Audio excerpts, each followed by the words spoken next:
আদানি ওয়াকফ মণিপুর। শীতের অধিবেশন উত্তাপ নিয়েই শুরু হচ্ছে সংসদে। পদ্মের অক্সিজেন মহারাষ্ট্র। কুলটিতে উদ্ধার 10টি বন্দুক, 50 রাউন্ডের বেশি কার্তুজ। ধৃত 2। ভিন রাজ্য থেকে বাংলায় ঢুকেছিল আগ্নেয়াস্ত্র। অপহরণ, গুপ্তহত্যা, মিথ্যা প্রতিশ্রুতি। ইসলামাবাদের ষড়যন্ত্রে রক্তাক্ত হলেও লড়াই ছাড়েনি বালুচিস্তান। নমস্কার, আপনারা দেখছেন মুর্শিদাবাদ নিউজ সংবাদ। আজকে তাজা কয়টি খবর। 2 রাজ্যে বিধানসভা ভোট এবং 11 রাজ্যে 50টি, 48 বিধানসভা, 2 লোকসভা আসনে উপনির্বাচনের টাটকা রেশ নিয়ে সোমবার শুরু সংসদের অধিবেশন। ঝড় উঠবে আদানি কাণ্ড, মণিপুর, ওয়াকফের মতো বিষয়ে।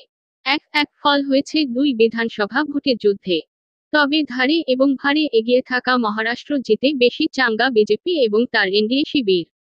সংসদের শীতকালীন অধিবেশনে গৌতম আদানিকে ঘিরে যে ঝড়ের পূর্বাভাস, তাকে প্রতিহত করার যুদ্ধে বিজেপিকে বিরাট মানসিক জোর জুগিয়ে দিল মরাঠা ভূমে বিরাট জয়। শনিবারের বিজয়োচ্ছ্বাসের রেশ থাকতে থাকতেই মাঝে একটা রবিবার রেখে সোমবারই শুরু হতে চলেছে সংসদের অধিবেশন। অধিবেশনের আগের দিন নিয়মমাফিক যে সর্বদলীয় বৈঠক হলো, সেখানে বিরোধী দলগুলির বক্তব্যে স্পষ্ট, শিল্পপতি গৌতম আদানিদের বিরুদ্ধে ঘুষ দিয়ে বরাত পাওয়ার যে অভিযোগ আমেরিকার আদালতে উঠেছে, তা নিয়ে আসন্ন অধিবেশনে ঝড় তোলা হবে। উঠবে বিজেপি শাসিত মণিপুরে নতুন করে জেগে ওঠা অশান্তি বা ওয়াকফ বিল ঘিরে বিতর্ক। অধিবেশনের ঠিক মুখে বিরোধী জোট ইন্ডিয়া এই ষষ্ঠীতে রেখে দিয়েছে মূলত পূর্ব ভারত। মহারাষ্ট্রে ইন্ডিয়া ভরাডুবি হলেও মান রেখেছে ঝাড়খণ্ড। বাংলার বিধানসভা উপনির্বাচনে বিজেপিকে ধুয়ে দিয়েছ তৃণমূল। বিজেপি অবশ্য উপনির্বাচনে সার্বিকভাবে তুলনামূলক ভালো ফল করেছে।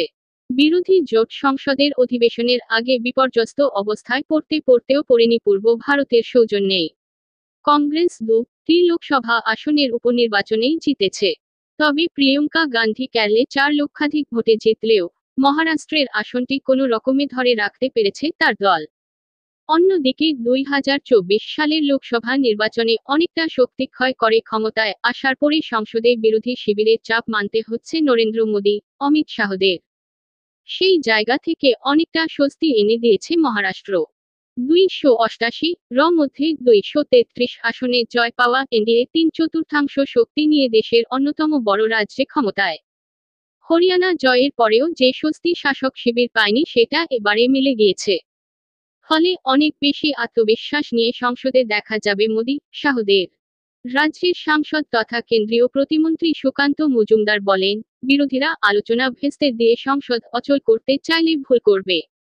যদিও জাতীয় রাজনীতিতে উন্নয়ন বিরোধী হিসাবে এখন সবচেয়ে বেশি নাম করেছে তৃণমূল। ঝাড়খণ্ডে ক্ষমতা ধরে রাখাটা বিরোধী জোটের কাছে অবশ্যই গুরুত্বপূর্ণ। কিন্তু সেখানেও কংগ্রেসের কৃতিত্ব কিছু নেই। শনিবার ঘোষিত ফলাফলে প্রাপ্তি বলতে 2টি জেতা লোকসভা আসন পুনর্দখল। কেরলের ওয়েনারে দাদা রাহুল গান্ধীর ছেড়ে যাওয়া আসনে জিতে প্রিয়ঙ্কা গান্ধীর সংসদে অভিষেক হচ্ছে। শীতকালীন অধিবেশনে কোন দিন থেকে দাদা রাহুলের সঙ্গে সংসদে বোন প্রিয়ঙ্কাকে দেখা যাবে তা এখনো নিশ্চিত নয়। কারণ কবে প্রিয়ঙ্কার শপথ গ্রহণ তা এখনো জানানো হয়নি। মহারাষ্ট্রে বড় জয় পাওয়ার ফলে খুব তাড়াতাড়ি রাজ্যসভাতেও বিজেপির সংখ্যাগরিষ্ঠতা এসে যাবে। তবে তার আগে লোকসভায় কংগ্রেসকে চেপে ধরতে চাইবে বিজেপি। দাদা বোনের উপস্থিতিতে পরিবারতন্ত্র নিয়ে আক্রমণ বাড়াবেন মোদিরা। আর কংগ্রেসের সঙ্গী হওয়া বিপজ্জনক বলে শনিবারই যে মন্তব্য মোদি করেছেন তাতে অন্য ইঙ্গিতও রয়েছে। হরিয়ানার পর মহারাষ্ট্রেও জেতার পর মোদি বলেন, কংগ্রেসের জন্যই ভরাডুবি হয়েছে মহাবিকাশ আঘাড়ির। এটা স্পষ্টতই বিরোধী জোটের অন্য দলগুলির সঙ্গে কংগ্রেসের সম্পর্কে চির ধরানোর লক্ষ্যেই। শীতকালীন অধিবেশনে কংগ্রেসের দুর্বলতা জায়গাটা নিতে পারে সপা তৃণমূলের মতো বড় শরিকেরা। পশ্চিমবঙ্গের বিধানসভার 6টি আসনের উপনির্বাচনে 6টিতেই বড় ব্যবধানে জয়ের পরে উৎফুল্ল তৃণমূল। বিরোধী জোটা ইন্ডিয়া তাই মনোবলের দিক থেকেও শক্তিশালী শরিক মমতা বন্দ্যোপাধ্যায়ের দল। ফলে সংসদে বিরোধী বেঞ্চে মানসিকভাবে এগিয়ে থাকবেন তারাই, এমনটা মনে করছেন বাংলার শাসক দলের অনেক নেতাই। এখনো পর্যন্ত সরকার পক্ষের যা সিদ্ধান্ত তাতে 15টি বিল আনা হবে লোকসভায়। যদিও সবচেয়ে বেশি উত্তাপ ছড়াবে ওয়াকফ আইন সংশোধনী বিল। ওয়াকফ বা মণিপুরের মতো বিষয় থাকলেও অধিবেশনের শুরু থেকে বিরোধীরা বেশি চাপ তৈরি করতে চলেছেন আদানির ঘুষকাণ্ড নিয়েই। ঝোড়ো অধিবেশনের ইঙ্গিত দিয়ে রাখল রবিবারের সর্বদলীয় বৈঠকও। পুলিশ সূত্রে খবর, শনিবার আসানসোলের কল্টি থানার কল্যাণেশ্বরী মন্দির এলাকার একটি বাড়িতে হানা দিয়েছিল এসটিএফের দল। সঙ্গে ছিল কল্টি থানার পুলিশও। রাজ্যে উদ্ধার আগ্নেয়াস্ত্র। গোপন সূত্রে খবর পেয়ে শনিবার ঝাড়খণ্ড বাংলা সীমানার কাছে একটি পরিত্যক্ত ঘর থেকে বেশ কিছু আগ্নেয়াস্ত্র উদ্ধার করল পশ্চিমবঙ্গ পুলিশের এসটিএফ। শুধু আগ্নেয়াস্ত্র নয়, সঙ্গে ছিল প্রায় 50 রাউন্ড গুলিও। ঘটনায় 2 জনকে গ্রেফতার করেছে পুলিশ। পুলিশ সূত্রে খবর, শনিবার আসানসোলের কল্টি থানার কল্যাণেশ্বরী মন্দির এলাকার একটি বাড়িতে হানা দেয় এসটিএফের দল। অভিযানের সঙ্গে ছিল কল্টি থানার পুলিশও। ওই বাড়িতে আগ্নেয়াস্ত্র মজুত আছে এমন খবর পেয়েই অভিযান চালানো হয়েছিল। ওই বাড়ি থেকে 10টি পাইপ গান, 50 রাউন্ড 8mm কার্তুজ, 4 রাউন্ড 9mm কার্তুজ মেলে। পুলিশের অনুমান, ভিনরাজ্য থেকেই এত আগ্নেয়াস্ত্র এসেছিল। আসানসোল দুর্গাপুর পুলিশ কমিশনারেটের ডেপুটি কমিশনার পশ্চিম সন্দীপ কররা জানান, আগ্নেয়াস্ত্র উদ্ধারের ঘটনায় 2 জনকে জিজ্ঞাসাবাদ করা হয়। আগ্নেয়াস্ত্র আমদানির সঙ্গে তাদের যোগের কথা স্বীকার করেছেন তারা। তবে কী উদ্দেশ্যে এত আগ্নেয়াস্ত্র মজুত করা হয়েছিল তা জানার চেষ্টা চলছে।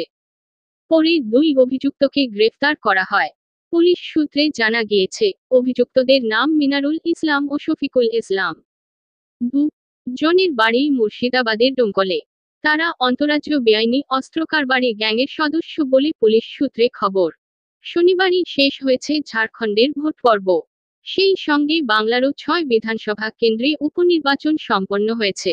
ভোটের মধ্যে অশান্তি সৃষ্টি করার উদ্দেশ্যে এত অস্ত্র মজুত করা হয়েছিল কিনা তাও খতিয়ে দেখছেন তদন্তকারীরা। সপ্তাহখানেক আগেই কসবার তৃণমূল কাউন্সিলর সুশান্ত ঘোষকে খুন করার চেষ্টা হয়। সেই ঘটনায় ইতিমধ্যেই পুলিশ জানতে পেরেছে, সুশান্তকে মারতে বিহার থেকে অস্ত্র আমদানি করা হয়েছিল। ভিনরাজ্য থেকে কিভাবে সীমানা পেরিয়ে বাংলায় অস্ত্র ঢুকছে তা নিয়ে প্রশ্ন উঠেছিল। রাজ্যের মন্ত্রী তথা কলকাতার মেয়র ফিরহাদ হাকিমও এ নিয়ে সরব হয়েছিলেন। পুলিশকে বিষয়টিতে নজর দেওয়ার কথাও বলেছিলেন তিনি। সেই আবহেই কল্টি থেকে অস্ত্র উদ্ধার হলো। কখনো সশস্ত্র আক্রমণ, কখনো আবার পথে নেমে আন্দোলন। কেন পাকিস্তানকে নিজেদের দেশ বলে মানতে নারাজ বালুচেরা? গৃহযুদ্ধের মুখে দাঁড়িয়ে পাকিস্তান। ছোট্ট একটি স্ফুলিঙ্গ থেকে যে কোনো মুহূর্তে ছড়িয়ে পড়তে পারে দাবানল। সেই আগুনে হাত শেখার দিন গুনছে বালুচিস্তান। ইসলামাবাদ থেকে আলাদা হয়ে স্বাধীনভাবে বাঁচার স্বপ্ন দেখছেন সেখানকার বাসিন্দারা। পাকিস্তান ভেঙে পৃথক রাষ্ট্র তৈরির আশায় হাতে অস্ত্র তুলে নিয়েছে বালুচ যুবক যুবতীদের একাংশ। তাদের সংগঠনের নাম বালুচ লিবারেশন আর্মি বা বিএলএ। 1960 এর দশক থেকে একে পূর্ণ সমর্থন জানিয়ে আসছে ভারত। অন্যদিকে সন্ত্রাসবাদী গোষ্ঠী বলে ঘোষণা করেছে ইসলামাবাদ। চলতি বছরের 9 ফেব্রুয়ারি বালুচিস্তানের রাজধানী কোয়েটার রেল স্টেশনে আত্মঘাতী বিস্ফোরণ ঘটে। এতে প্রাণ হারান কমপক্ষে 32 জন।